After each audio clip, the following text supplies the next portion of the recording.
પહેલાં તમારી સાથે શરૂઆત કરવી છે કારણ કે જો આપણે છેલ્લા ઘણા સમયથી એક અનિશ્ચિતતાના દોરની અંદર કામકાજ કરી રહ્યા હતા. ભારતીય બજાર, વૈશ્વિક બજારની અંદર જે અનિશ્ચિતતા ટેરિફને લઈને પ્રવર્તી હતી કે સવારે ઉઠીને ટ્રમ્પ કાલે શું કહેશે એનો સૌથી વધારે ફિયર આપણે રાખી રહ્યા હતા. જો કે અત્યારે પણ ફિયર ઓછો થોડો થયો છે, પરંતુ એટલું છે કે આ ટેરિફની સાથે ફિયર પર પણ 90 દિવસનો થોડોક પોઝ અત્યારે તો લાગી ગયો છે. કઈ રીતે તમે અત્યારે હવે આખી આ પરિસ્થિતિને અસેસ કરવી જોઈએ? કારણ કે જો હજી પણ બજારની અંદર એ ડર તો રહેશે જ કે 90 દિવસ પછી શું થવા જઈ રહ્યું છે. 90 દિવસની રિલીફ કદાચ આપણે અત્યારે બજાર રિજોઇસ કરી રહ્યા છે વિશ્વભરના, પરંતુ ખાસ કરીને તમે આ પગલાંને કઈ રીતે જોઈ રહ્યા છો? શું આ અનિવાર્ય પગલું હતું ટ્રમ્પ માટે કે લેવું પડે એવું જ હતું? જે પ્રકારનું બેકલેશ આપણે એમના પ્રત્યે જોયું આ રેસિપ્રોકલ ટેરિફના નિર્ણય પછી, કે પછી આ એક સમજદારીભર્યું પગલું તમે કહેશો? કઈ રીતે તમે આ નિર્ણયને અત્યારે જોઈ રહ્યા છો? નમસ્કાર. જેમ આપે કહ્યું કે હજી બી ઘણા બધા મૂવિંગ પાર્ટ્સ છે ફ્રેન્કલી, અને 90 દિવસમાં બી ગિવન કે આ પ્રેસિડેન્ટ ટ્રમ્પનું જે ડિસિઝન મેકિંગ છે એ ઓન ધ ફ્લાય છે, ગમે ત્યારે યુટર્ન લે છે, ગમે ત્યારે ચેન્જ ઓફ ડાયરેક્શન કરે છે, તો ઘણા બધા મૂવિંગ પાર્ટ્સ છે. પણ તમે પૂછ્યું કે આ નિર્ણય અનિવાર્ય હતો. મને લાગે છે હા, આ નિર્ણય અનિવાર્ય હતો, કારણ કે સ્ટોક માર્કેટ તો આપણે 2 તારીખથી જોઈ હતી કે બહુ જ વાયોલન્ટ રિએક્શન આવેલું, બહુ જ શાર્પ કરેક્શન આવ્યું બધી માર્કેટોમાં, યુએસમાં અને ગ્લોબલ માર્કેટોમાં. પણ મને લાગે છે જે બ્રેકિંગ પોઈન્ટ હતો તે બોન્ડ માર્કેટ હતો.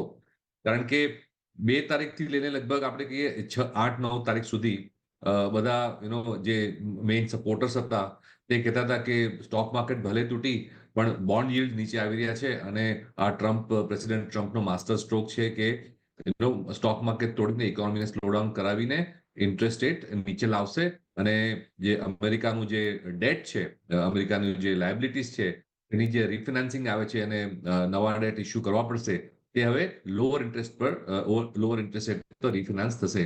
તો બધા એને એક આમ શું કે માસ્ટર સ્ટ્રોક તરીકે ટ્રીટ કરી રહ્યા હતા. પણ 1.5 દિવસમાં આખી ગેમ ચેન્જ થઈ ગઈ. સ્ટોક માર્કેટ તો તૂટેલી જ રહી, પણ બોન્ડ માર્કેટ પર બી વાયોલન્ટ રિએક્શન આવ્યું, અને આપણે જોયું કે યુએસ 10 year બોન્ડ yields જે લગભગ 4.30 હતો તે ઘટીને 3.80 થઈ ગયો હતો. પણ એ અડધા એક દિવસમાં 3.80 વાળો સીધો 4.50 થઈ ગયો.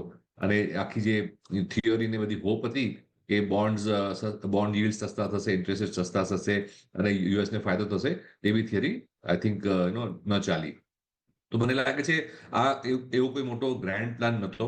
આ એક હાઈ સ્ટેક્સ પોકરની ગેમ રમાઈ રહી છે. અને president Trump art of the ડીલમાં ટિપિકલી આપણે કહીએ ને કે 100 નું આપણે સડનલી બેટ રમીએ અને પછી આપણે 20માં સેટલ કરીએ, એ રીતનો ઇશ્યુ, એ રીતનો અપ્રોચ થઈ રહ્યો છે.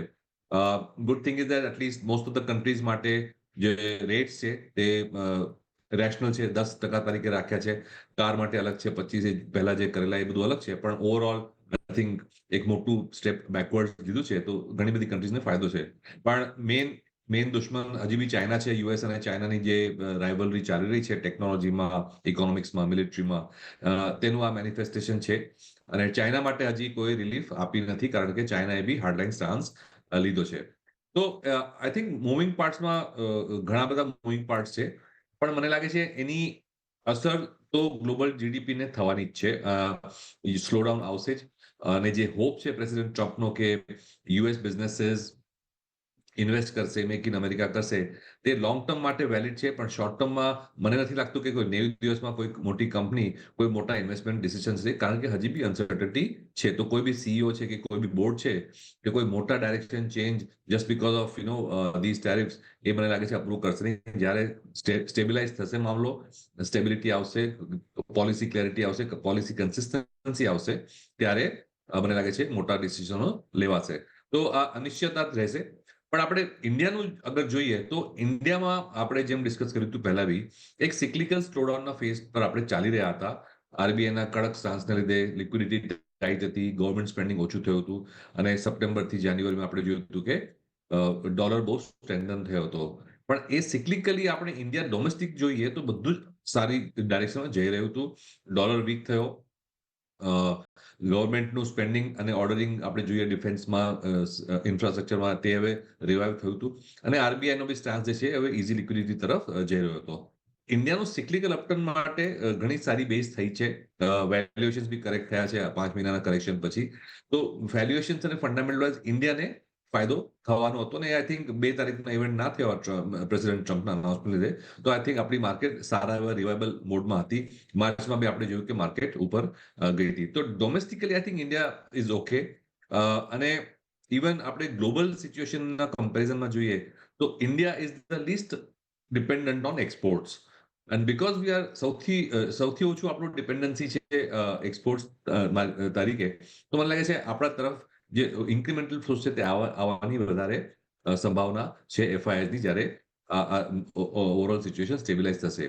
અને બીજો એન્ડ ગેમ એ છે કે ગ્લોબલ સ્લોડાઉન થવાનું જ છે. અને જો સ્લોડાઉન થશે તો આપણી જે જૂની પ્લેબુક હતી કે ફિસ્કલ સ્ટિમ્યુલસ થશે, મોનેટરી સ્ટિમ્યુલસ થશે, તે બી પ્લેબુક મને લાગે છે થશે. એક જૂની પ્લેબુકમાં એક વસ્તુ નહીં ચાલે, જે અનસર્ટનિટીના ટાઈમમાં યુએસ ડોલરમાં એસેટ જતા હતા, તે હવે મને લાગે છે નહીં જાય. કારણ કે અમેરિકાએ પોતાની જાતને એક શું કહેવાય, એક રિસ્કી એન્ટિટી તરીકે હવે પ્રોજેક્ટ કર્યું છે. પોલિસી સર્ટનિટી નથી, ક્યારે બી કાંઈ બી થાય છે. તો પહેલા એમ હતું કે જ્યારે ગ્લોબલ અનિશ્ચિતતા થાય, રિસ્ક વધતું હતું, તો ડોલર એસેટ્સમાં યુએસ બોન્ડ, યુએસ ઇક્વિટીમાં પૈસા જતા હતા. એ મને લાગે છે હવે નહીં થાય. અને 70% ઇક્વિટી એસેટ એલોકેશન ગ્લોબલી છે તે યુએસમાં છે. અને આ 70% માંથી જો થોડું બી આપણે બીજી કન્ટ્રીઝમાં હવે ડાયવર્ટ થશે, કારણ કે આ બધી અનિશ્ચિતતા હજુ બી ચાલુ છે યુએસમાં, તો મને લાગે છે ઇમર્જિંગ માર્કેટ્સ, યુરોપ, જાપાન વગેરેમાં ઇન્ક્રિમેન્ટલી પૈસા આવી શકશે એફઆઈઆઈઝના.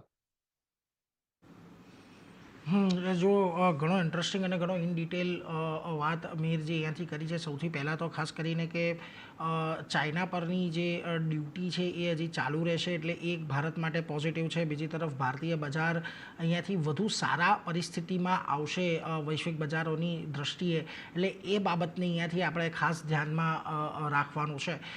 મીરજી, તમારી પાસે ફરી પાછો એક